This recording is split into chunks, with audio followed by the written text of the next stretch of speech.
Hello guys, কেমন আছো তোমরা সবাই? আশা করছি সবাই খুব ভালো আছো। আমিও খুব ভালো আছি। আজকে সকাল সকাল ঘুম থেকে উঠে গেছি। আসলে সকাল বললে ভুল, অনেকের কাছে হয়তো সকাল না, এটা বেলা হয়ে গেছে। কারণ আমি ঘুম থেকে উঠি রোজ 9টার সময়। আজকে উঠেছি 8টার সময়, তার জন্যই বললাম যে সকাল সকাল উঠেছি। উঠে বাসি কাজ সেরে স্নান করে মন্দিরে ঢুকে গেছি। দেখো গোপাল সোনাকে স্নান করিয়ে নিচ্ছি। আমার পুজো দেওয়া সব থেকে ভালো লাগে গোপাল সোনাকে স্নান করাতে, তাকে রেডি করতে। সেই কাজ আমি করে নিলাম।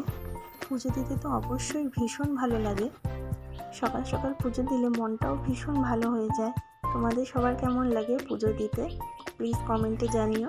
সব ঠাকুরকে আমি জল দিয়ে কাপড় দিয়ে মুছিয়ে দিয়েছিলাম। তারপর চন্দন বেটে সকলকে চন্দন দিয়ে দিলাম, আর তুলসী পাতাও দিয়ে দিলাম সবাইকে। আমি জানি না আমি কতটা ঠিক মতো পুজো দিই, কিন্তু আমার যতটা মনে হয় সেরকমই আমি পুজো দিই। শাশুড়ি মা ফুল তুলে এনে দিয়েছিল, দেখলাম ফুল অনেক তুলে এনেছে, তাই ভাবলাম একটু মন্দিরটা সাজিয়ে দিই সুন্দর করে। সাজানোর পরও দেখলাম কত ফুল রয়ে গেছে, তাই ভাবলাম এই ফুলগুলো দিয়ে ঠাকুরকে মালা করে দিই। আমার নিজের হাতে মালা গেঁথে ঠাকুরকে পরাতে ভীষণ ভালো লাগে। সব অনুষ্ঠানেই আমি সুন্দর মালা গেঁথে পরাতে ভীষণ ভালো লাগে। আমি সব কিছুতেই সুন্দর করে মালা গেঁথে দিই। অবশ্য বাড়িতে গাছ আছে বলেই এত ফুল পাই আর মালা গাঁথতে পারি। সবার বাড়িতে তো গাছ নেই। শুধু নিজের বাড়ির ফুল না, আমার শাশুড়ি মা সকালবেলা হাঁটতে যায় আর অনেক ফুল তুলে নিয়ে আসে। সেই ফুল দিয়ে মন্দির সাজিয়েও সুন্দর করে মালা গাঁথতে পারি।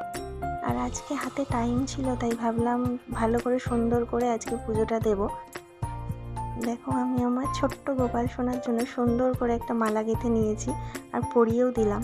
গোপাল সোনাকে মালা পরানোর পর দেখলাম কতগুলো আকন্দ ফুলও এনেছে মা আজকে, তাই আকন্দ ফুল দিয়েও মালা গেঁথেছি।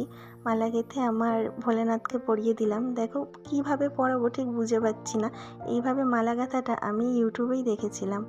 দেখে বলো কেমন হয়েছে মালা গাঁথাটা। তো এইভাবে পরাবো কি ওইভাবে পরাবো করতে করতে এরমভাবেই পরিয়েছি। আমার মন্দির সাজিয়ে সবাইকে ভোগ দিয়ে পুজো দেওয়াও হয়ে গেল। এখন আরতি করে নিচ্ছি। আর ভগবানের কাছে বলছি যদি কোনো ভুল ত্রুটি হয়ে থাকে ক্ষমা করে দিও। দেখো তোমরা মন্দিরটা কেমন লাগছে।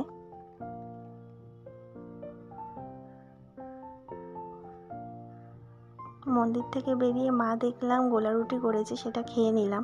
আর বাইরে এত পরিমাণ রোদ, সেটাই তোমাদের দেখাচ্ছি। দেখো তোমাদের এখন একটা ম্যাজিক দেখাবো।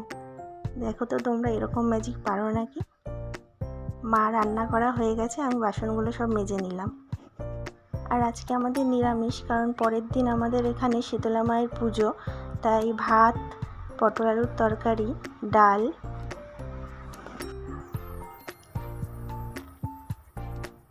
বেগুন ভাজা আর পাঁপড় ভাজাও করেছি, সেটা তোমাদের দেখাতে ভুলে গেছি। উচ্ছে ভাজা করেছি। কারা কারা উচ্ছে ভাজা কাসুন্দি দিয়ে খেতে ভালোবাসো। আমি বাপের বাড়িতে কোনোদিনও খাইনি, কিন্তু এই বাড়িতে এসে দেখি সবাই এইভাবে খায় আর খুব ভালোও লাগে।